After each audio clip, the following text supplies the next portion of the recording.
Bismillahirrahmanirrahim. Assalamualaikum warahmatullahi wabarakatuh.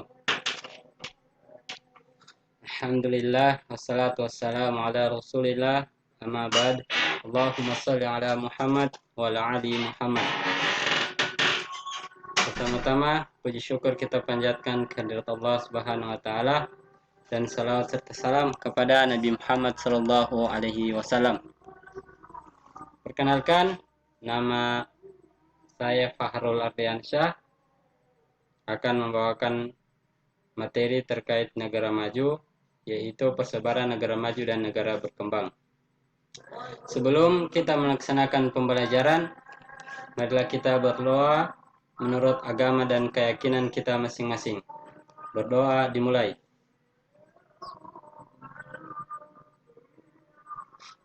Oke, selesai.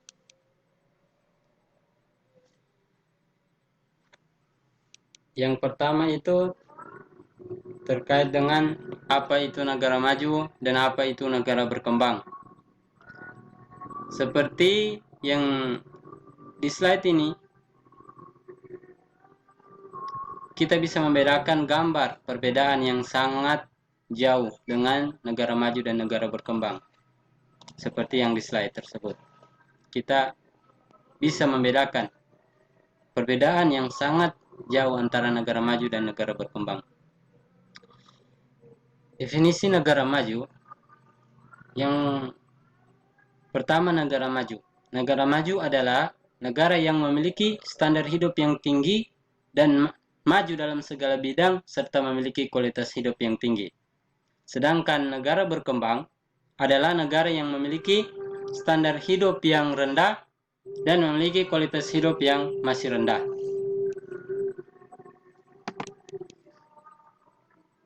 Ya. Dari data IMF bulan Oktober 2018, ia mendata dan merilis 196 negara maju dan negara berkembang. Jadi 2018, IMF mendata ada 196 negara, baik itu negara maju dan juga negara berkembang.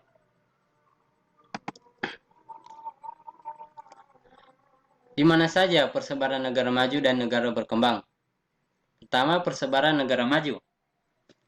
Negara maju yang ada di benua Asia, yang pertama ada Jepang, Korea Selatan, Singapura, Taiwan, Hong Kong, dan juga Israel. Kemudian di benua Amerika ada Amerika Serikat dan Kanada. Kemudian di Australia, benua Australia, ada Australia dan Selandia Baru. Dan di benua Eropa ada negara-negara seperti Prancis, Jerman, Italia, Inggris, Swiss, dan Swedia. Kemudian persebaran negara berkembang. Persebaran negara berkembang yang pertama di benua Asia. Di benua Asia ada Thailand, Malaysia, India, China, Arab Saudi, Filipina, Indonesia termasuk, dan negara-negara yang lain. Kemudian di benua Afrika ada Mesir, Afrika Selatan, Nigeria, Kenya, Aljazair, Zaire, dan hampir semua negara yang di Afrika termasuk adalah negara yang berkembang. Jadi belum ada di Afrika, benua Afrika termasuk negara maju. Jadi hanya negara berkembang. Kemudian selanjutnya ada di benua Eropa. Eropa yang pertama ada Albania, ada Bosnia, ada Bulgaria, Latvia, ada Rumania, Hongaria, dan negara-negara Eropa yang lainnya. Dan satu lagi, yaitu benua Amerika. Benua Amerika ada negara yang masih berkembang, yaitu negara Meksiko, Brazil, Costa Rica, Meksiko, Kolombia, dan negara-negara yang lainnya. Kemudian yang selanjutnya, ini merupakan adalah negara-negara yang maju di dunia. Ada terbagi lagi, yaitu dikenal dengan G8. dan G20. G20 yaitu koalisi 8 negara termaju di dunia. Mereka ini 60% menguasai ekonomi dunia. Sedangkan G20 yaitu koalisi 8 negara maju tadi dan ditambah dengan 12 negara berkembang. Dan 20 negara tersebut menguasai ekonomi dunia berjumlah sebagai 85%. Negara-negara G8 ini yaitu yang pertama ada Amerika Serikat, ada Kanada, ada Jepang, ada Prancis, ada Jerman, ada Inggris, Italia, dan Rusia. Sementara negara-negara G20 yang termasuk masih 12 negara berkembang yang masuk dalam G20 yaitu ada Argentina, Australia, Brazil, China, India, Indonesia, Meksiko, Arab Saudi, Afrika Selatan, Korea Selatan, dan Turki. Jadi itu adalah negara-negara yang maju dan juga negara-negara berkembang yang atau termasuk dalam negara G20. Kemudian selanjutnya kita membahas di sini yaitu terkait dengan Indonesia itu masuk negara maju atau negara berkembang sih? Ya, mari kita bahas.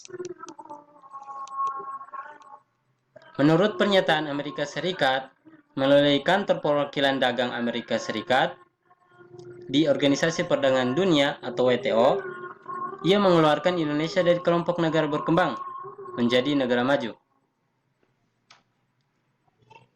Penjelasannya, karena ada kriteria penjelasannya. Mengapa Amerika Serikat mengeluarkan Indonesia sebagai negara maju?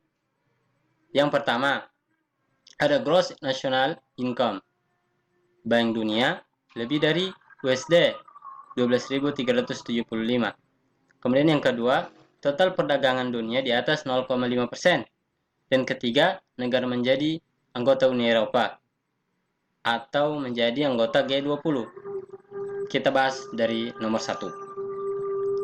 Gross national income Indonesia belum di atas 12 US dollar atau di atas 12.375 US dollar. Indonesia sekarang masih di 4.300 US dollar. Jadi dari segi gross national income Indonesia belum dikategorikan sebagai negara maju atau dalam hal ini masih negara berkembang. Nah, kemudian poin kedua, total perdagangan dunia di atas 0,5%. Nah, dan Indonesia sudah sebelumnya Indonesia 2%. Jadi di poin nomor 2 ini Indonesia termasuk atau masuk dalam kategori sebagai negara maju. Kemudian di poin yang ketiga, negara yang menjadi anggota Uni Eropa, OECD atau G20. Nah, di poin ketiga ini Indonesia termasuk G20, negara G20. Nah, kemudian negara maju menurut Amerika Serikat. Jadi pernyataan Amerika Serikat yang mengatakan bahwa Indonesia itu adalah negara maju, ada juga negara-negara yang lain yang disebutkan oleh Amerika Serikat. Menurut versi Amerika Serikat, yang kalau di bagian Eropa ada Romania, Bulgaria, Albania, Ukraina, Georgia, Armenia.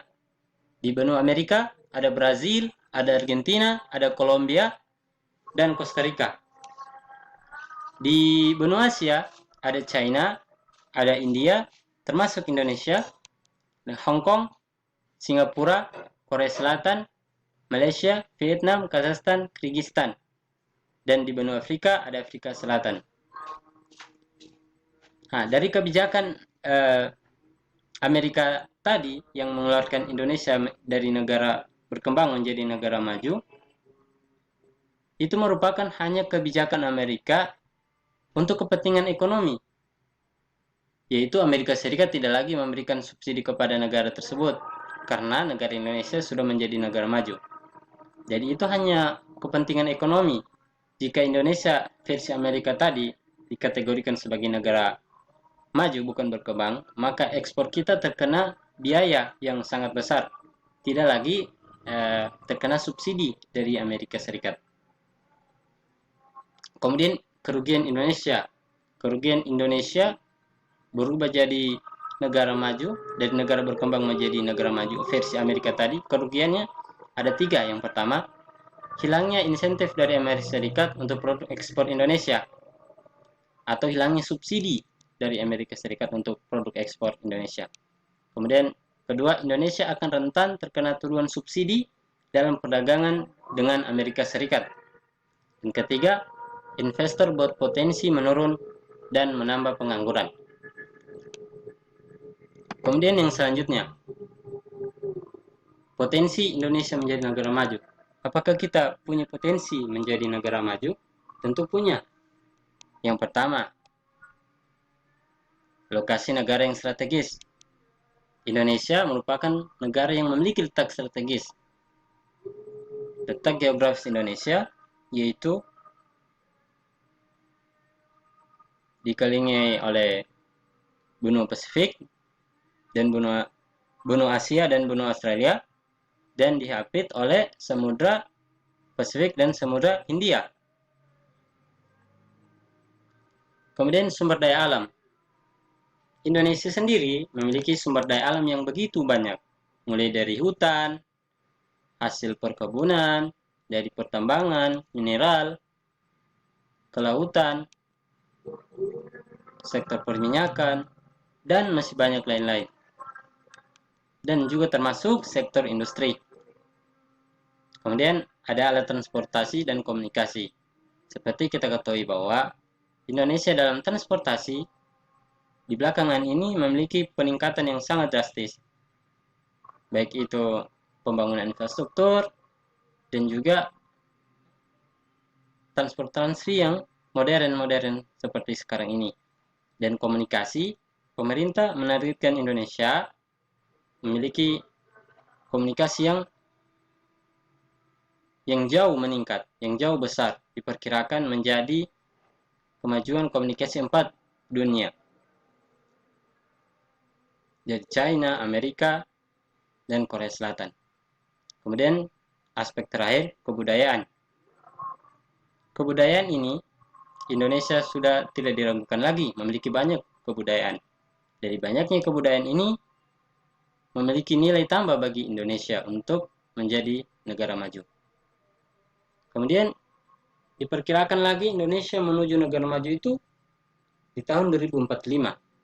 Dan ini dijelaskan oleh Menteri Sri Mulyani, yaitu potensinya pada tahun 2045 akan menjadi negara maju.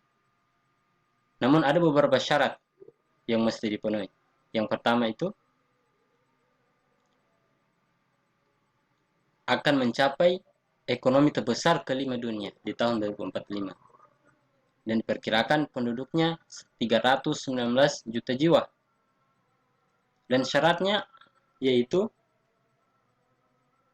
yang pertama, 73% penduduk tinggal di kota. Jadi itu syarat pertamanya.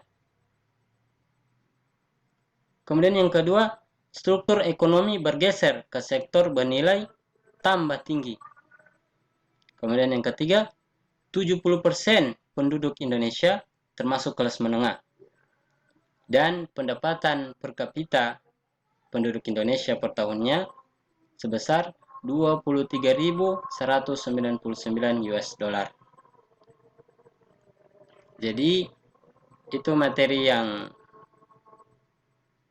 dapat Bapak sampaikan terkait dengan persebaran negara maju dan negara berkembang yang dikaitkan dengan potensi Indonesia menjadi negara maju.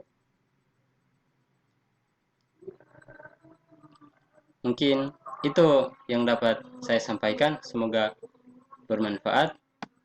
Saya akhiri. Assalamualaikum warahmatullahi wabarakatuh. Thank you.